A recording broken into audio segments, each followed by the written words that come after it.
السلام علیکم، آداب دوستوں، میں حکیم راشد نگینہ یہاں سے میں اپنی حکمت کا آغاز کرتا ہوں۔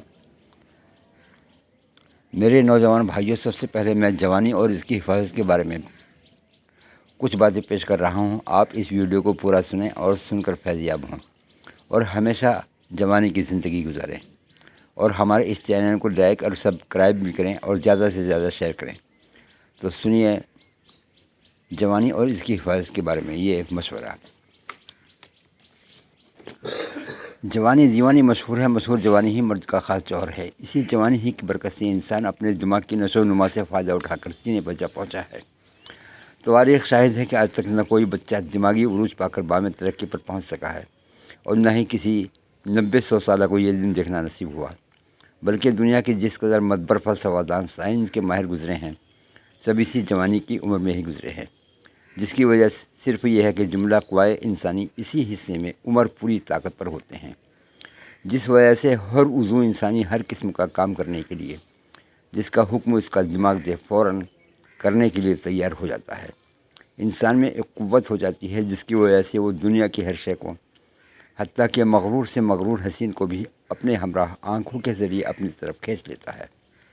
اسی جوانی کے جوش اس کو بے قابو بنا دیتے ہیں۔ لیکن اگر انسان اس جوانی کے زمانے میں اپنے جذبات پر، یا دوسرے لفظوں میں اپنی جوانی پر قابو پا لے، تو نہ صرف وہ بڑھاپے کے خوف سے بے خطر ہو جاتا ہے، بلکہ وہ بڑھاپے میں بھی ہمیشہ جوانی ہی سے ہمکنار رہتا ہے۔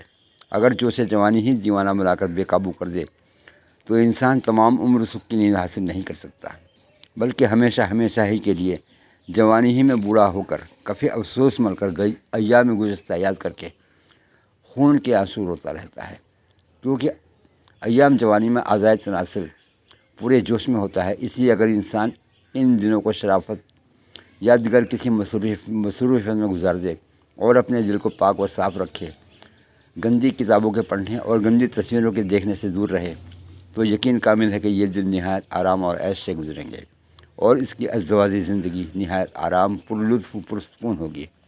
لیکن اگر جذبات کو ایسے ذرا بھی گھائل کیا اور چند لمحوں کی خوشی کے مقابلے میں تمام عمر کے آرام و سکون کو قربان کر دیا، تو سوائے اس کے کہ زندہ درگور رہنا پڑے اور کچھ حاصل نہ ہوگا۔ جوانی بالعموم 16 سال کی عمر سے شروع ہوتی ہے، اور یہی وجہ ہے کہ مرد جب اس عمر میں جا پہنچتا ہے تو خاص تبدیلیاں واقع ہونی شروع ہو جاتی ہیں، یعنی داڑھی مونچھ کا آغاز، آواز میں بھاری پن ہو کر خاص ڈراؤ پیدا ہوتا ہے، اور یہی علامت مردمی ہے۔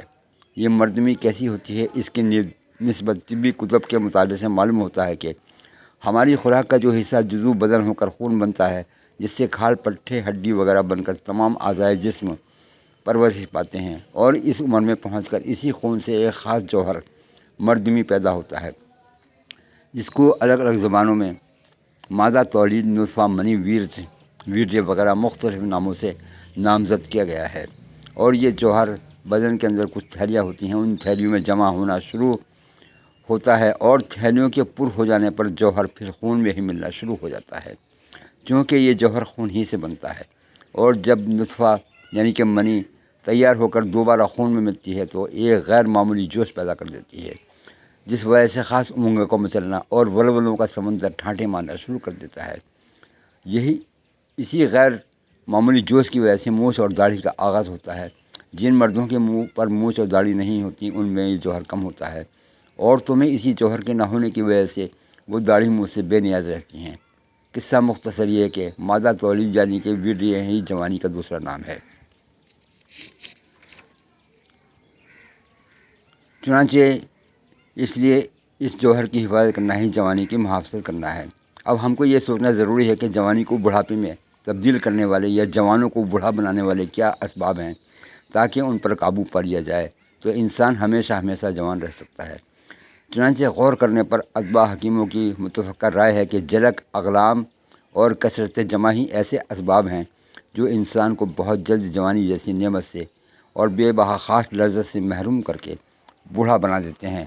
تو دوستو، یہ تھا ہمارا جوانی اور اس کی حفاظت کے بارے میں مشورہ۔ اگلی ویڈیو میں پھر بہت جلد ملاقات ہوگی۔ اگلا ہمارا ٹاپک ہوگا جلک یعنی کہ مست زنی۔